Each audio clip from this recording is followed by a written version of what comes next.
Because again, I mean, the cure is going to have to ultimately come from the patient. The cure is going to ultimately have to come from the person experiencing the trauma. They're going to have to figure out where the cut is. They're going to have to figure out how to clean it. They're going to have to figure out how to seal it. They're going to have to figure out how to maintain it moving forward. And yeah, that's a lot. But I think having those allies, having those people, having those resources that are just simply saying, look, I just want the best for you. I don't want you to automatically agree or disagree with what I'm saying. I don't want you to automatically run away or start fighting with what I'm saying. I just want the best for you. I just want the best for you. And it's hard to find people like that. I think in our modern social media society, it is very easy to get locked into algorithm thinking, to the point where the only information you come across is what's coming across via the algorithm, right? Like,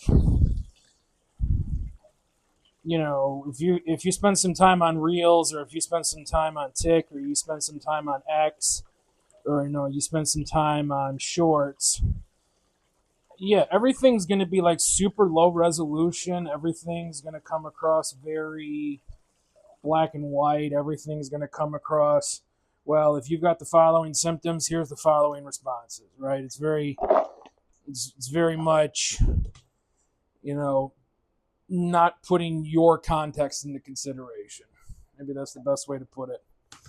It's not putting your context into consideration. It's just simply saying, if you are experiencing ABC, here's the response. And it's like, okay, yeah, but that may not work for me. And that ABC response might be built upon some assumptions that have absolutely nothing to do with me. Okay? If the assumption is that your car battery dies, well, you need to replace it. It's like, okay, yeah, maybe. Maybe my alternator's no good. Maybe some other component of my car is consuming too much electricity. Maybe that part's failing. So it's just like, when it comes down to saying, if you're experiencing ABC, you need to do X, Y, Z, it's like, I don't think that works.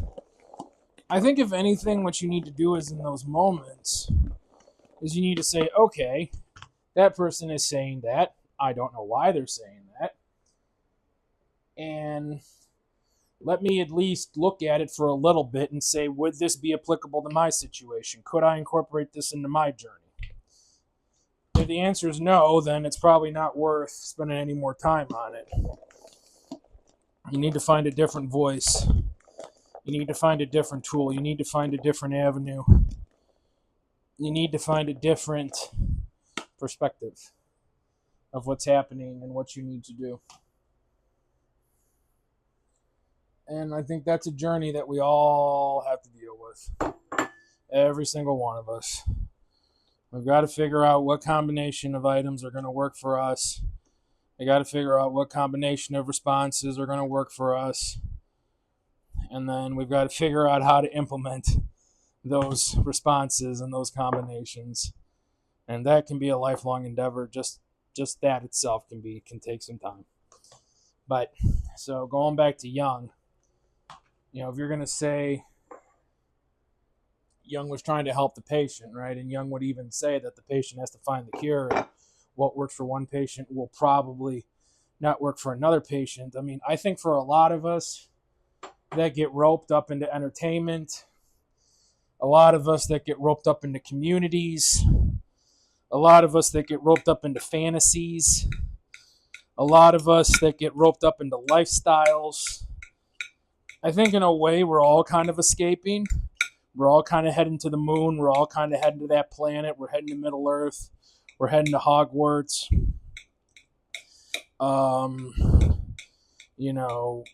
We're heading to Transformers land. We're heading to Power Rangers land. We're heading to Dragon Ball Z land. We're heading to Gundam land. We're heading to Naruto land. We're heading to One Piece land. We're heading to Kill the Kill land. We're heading to Hunter x Hunter land. And, as time moves on, there's going to be other lands that we can go to. Before then, you were probably going to Star Trek land and Star Wars land. And before then, you were going to Doctor Who land. And, sometimes it's easier to view history going backwards because it's already been decided. It's already happened. So my point is that if you're listening to this 20 years from now, there's probably a different way to occupy your mind that I didn't just list right now. So just bear with me and just give me a little bit of patience. But anyways, like I said, we all get that escape, right? We all need that disconnection. We all need to disassociate to a certain extent, right? And some of it can get extreme. It can get so goddamn extreme, boy. Boy, oh boy, oh boy, can it get extreme. And it can get hard, and it can get toxic. It can get hard, and it can get toxic to pull yourself out of those situations. Because you say, okay, well, Jonathan, you're saying we can't disassociate? That's actually what I'm not saying. What I'm saying is that if that becomes your entire meaning, if that becomes your entire being, if that's all you know how to do is disassociate into wherever you're heading off to, whether it's video games, cartoons, a TV show, anime, porn, working out, working on your car, fixing something around the house, or, whatever. I don't know. There's a million things you could be occupying your time with. But when that's all you know how to do, now we got a problem. We've actually got a big problem on our hands. Because what happens is you're not connected to the earth anymore. You're not connected to this experience. You're not connected to this journey. You're not connected to the ever unfolding story that is your life. All your attention and all your focus is spent on that disassociation. It's spent on that. It's just spent on that. It's not spent on actually enjoying your time on this planet. It's not spent actually maximizing your time on this planet.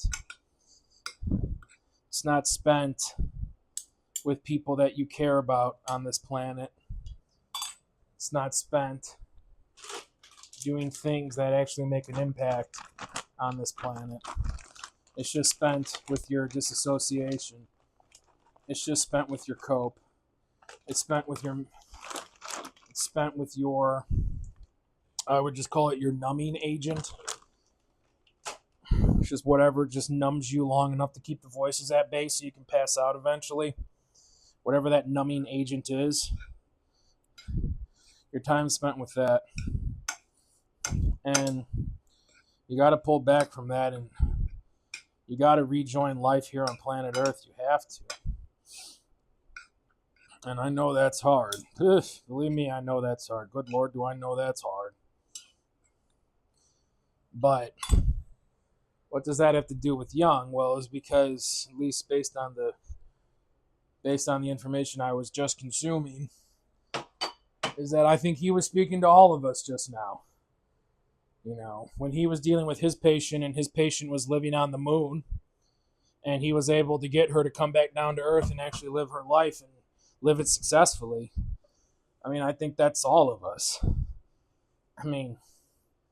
I just have a strong assumption that if you're consuming this channel, you probably have spent a long time consuming entertainment and disassociating with various avenues by various means. And with that being said, when Jung said, I was able to get her to come back down and she was able to live her happy life, and, her cure was her cure. It's no one else's cure. It's just like, man, he was. That's exactly the type of people we need more of in this world. That's the type of people you need in your life. Those are the type of voices you need in your life. Because, guys,